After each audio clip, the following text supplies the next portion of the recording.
প্রিয় শ্রোতা, সবাইকে শুভেচ্ছা জানিয়ে শুরু করছি সাক্ষাৎকারমূলক অনুষ্ঠান দুর্যোগ দুঃসময়ে সচেতন হয়ে এর পঞ্চম পর্ব। অনুষ্ঠানটি প্রচারিত হচ্ছে রেডিও সাগরদ্বীপ ৯৯.২ FM থেকে। অনুষ্ঠান উপস্থাপনায় আপনাদের সাথে আছি পাপিয়া সুলতানা। প্রিয় শ্রোতা, আপনারা আমাদের Facebook page radio Sagardwip ৯৯.২ FM অনুষ্ঠানটি শুনতে পাবেন। আজকের পর্বের বিষয় দুর্যোগে নিরাপদ পানি ও পয়ঃনিষ্কাশন।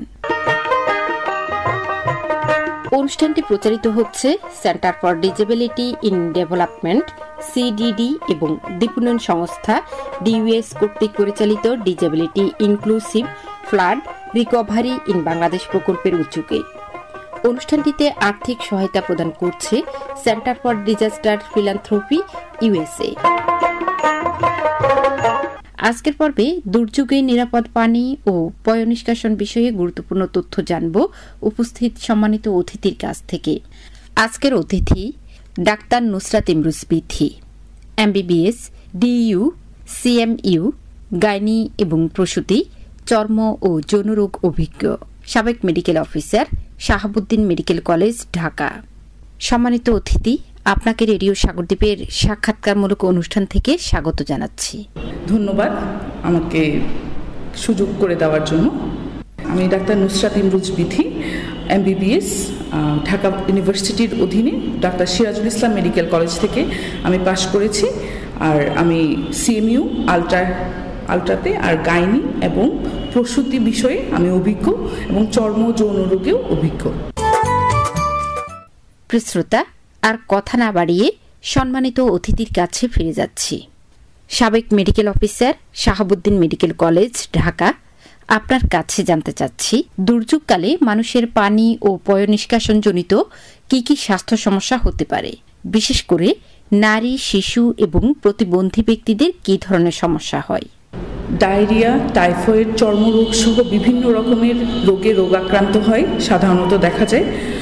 দুর্যোগকালে পানির পয়ঃনিষ্কাশনটা হচ্ছে সবচেয়ে বেশি গুরুত্বপূর্ণ। ঠিক আছে, এটা যদি দেখা যায় আমাদের পানিটাই হচ্ছে আমাদের পানির অপর নাম জীবন। পানিটা যদি বিশুদ্ধ না হলে পানি থেকেই বিভিন্ন রকমের রোগবালায় আমরা শিকার হতে পারি। জি, ধন্যবাদ।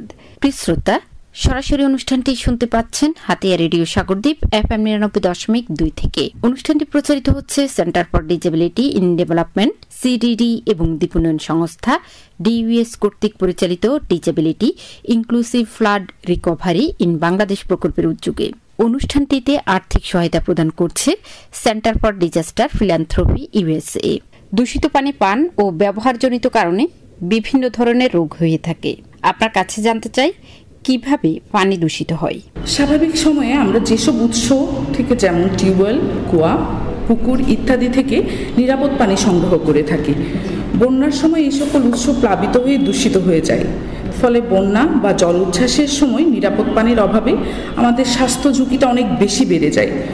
অনেক সময় আমরা খোলা জায়গায়, পুকুর বা নদীতে কিংবা নদীর পাড়ে অথবা বন্যার পানিতে মলমূত্র ত্যাগ করি, বুঝে না বুঝে, যা আমাদের পানির উৎসগুলোকে অনেকভাবে দূষিত করে।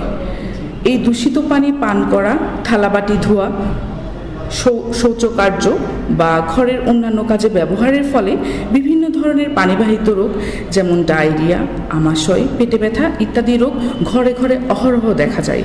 দুর্যোগের সময় কিভাবে আমরা খাওয়া এবং ব্যবহারের জন্য নিরাপদ পানি ব্যবস্থা করব? জি, বন্যার পানি ভালোভাবে প্রথমে ছেঁকে নিতে হবে।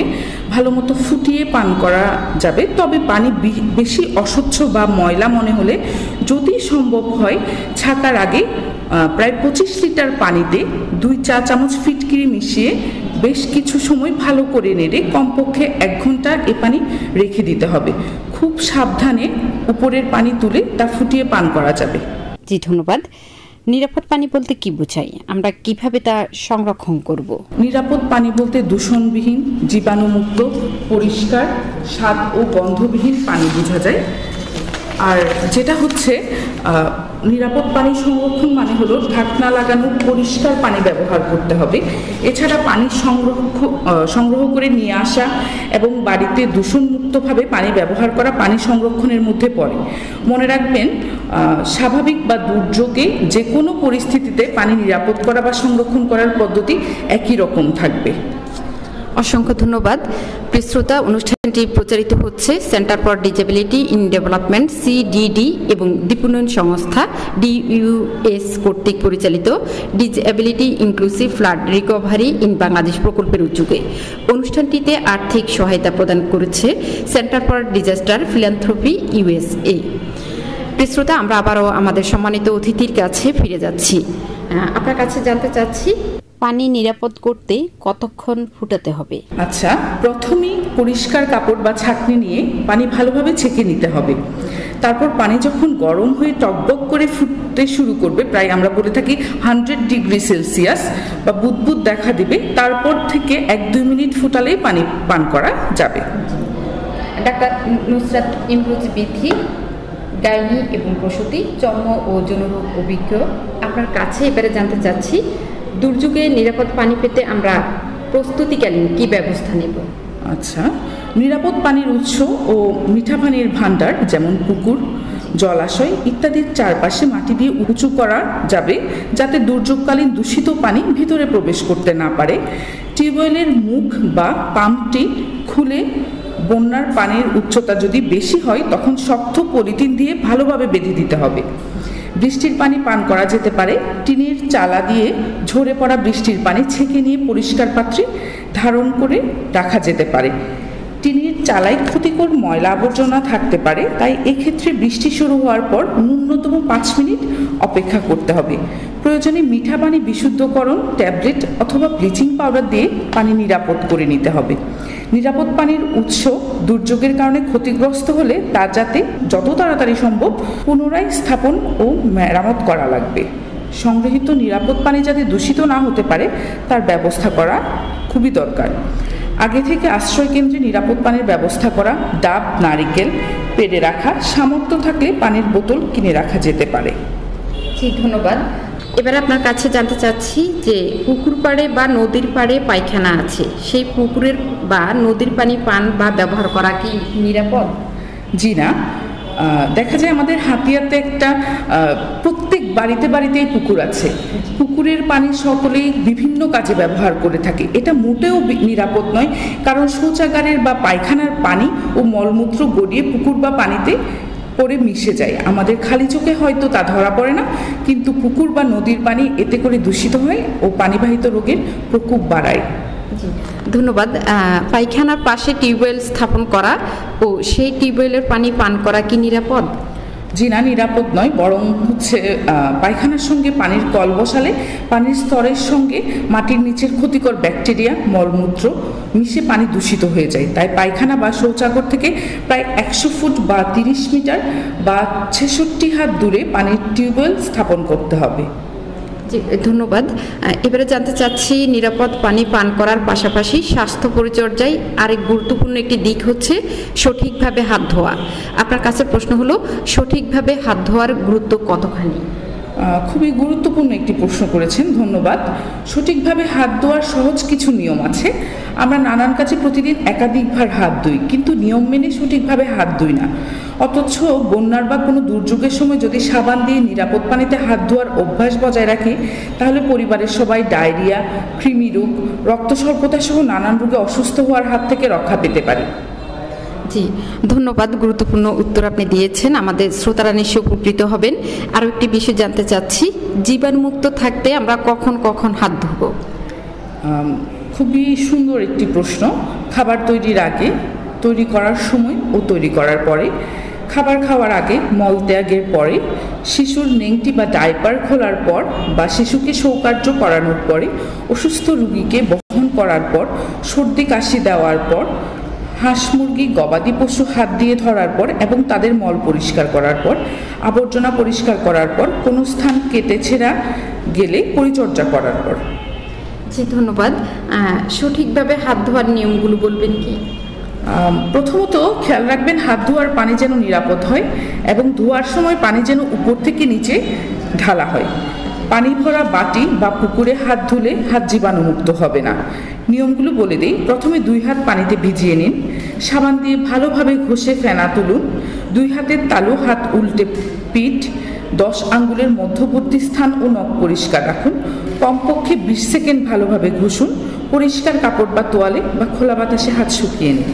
জি, ধন্যবাদ। আপনার কাছে জানতে চাচ্ছি, যদি ডায়রিয়া হয়ে যায় তাহলে কি করতে হবে, সাধারণ জনগণ কি করবে?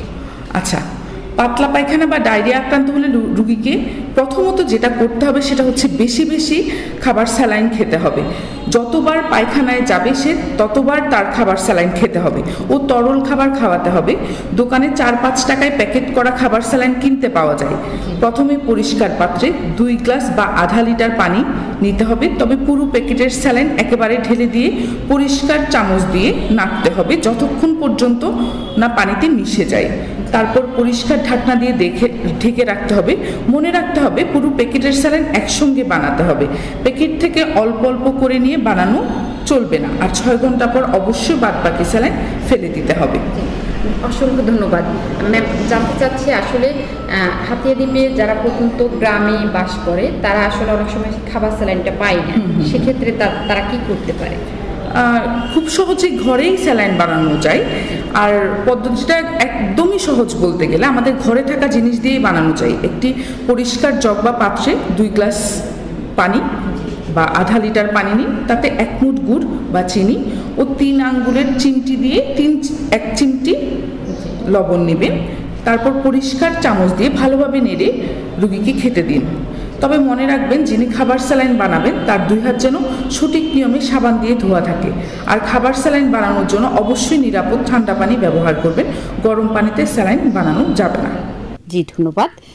সর্বশেষ আর একটি প্রশ্ন, দুর্যোগের প্রাথমিক দিকে জনস্বাস্থ্য বেশ ঝুঁকিতে পড়ে, মানুষ আহত বা নিহত হয়, ডায়রিয়া, পেটের পীড়া সহ সংক্রামক রোগে আক্রান্ত হয়।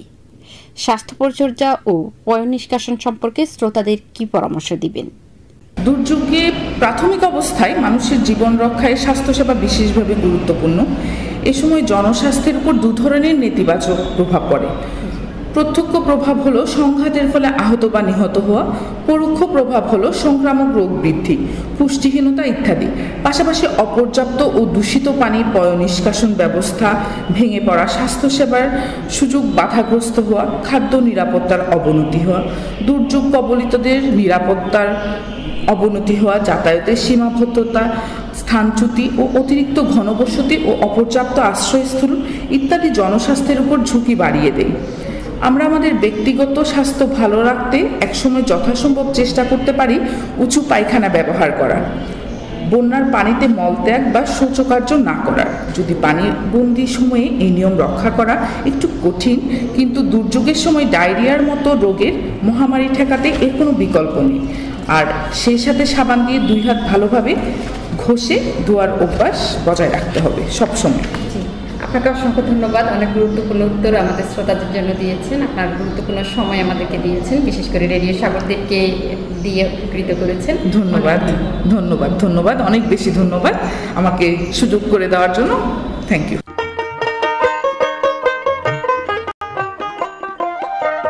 শ্রোতা, অনুষ্ঠানটির গ্রন্থনা ও সম্পাদনায় পাপিয়া সুলতানা, প্রযোজনায় রেডিও সাগরদ্বীপ 99.2 FM। আজকের মতো এখানে বিদায় নিচ্ছি। কথা হবে আগামী পর্বে। সে পর্যন্ত ভালো থাকুন, সুস্থ থাকুন। শুভ বিদায়।